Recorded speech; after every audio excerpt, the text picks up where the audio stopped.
When it comes to smaller group teaching contexts, do you purposefully include any peer teaching?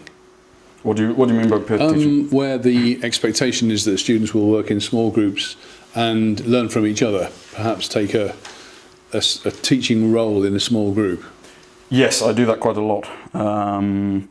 It really depends on the module and on the content which I'm trying to deliver or engage students in a discussion of.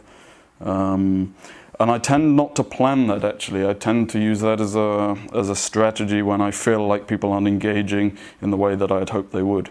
So, for example, I run a module called Critique of Research, where each week students are required to read a specific paper and then we engage in a discussion about the paper.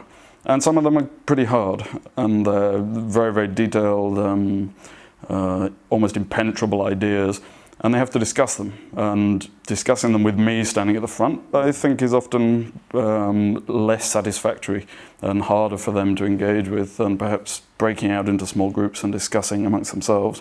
So I tend to make that decision at a point when I realise, actually, this isn't working quite as I intended, the discussion isn't flowing and they're not really getting to the points I was hoping to get to, and then it'll be a point of, okay, we're going to break into small groups. So I use that definitely as a strategy.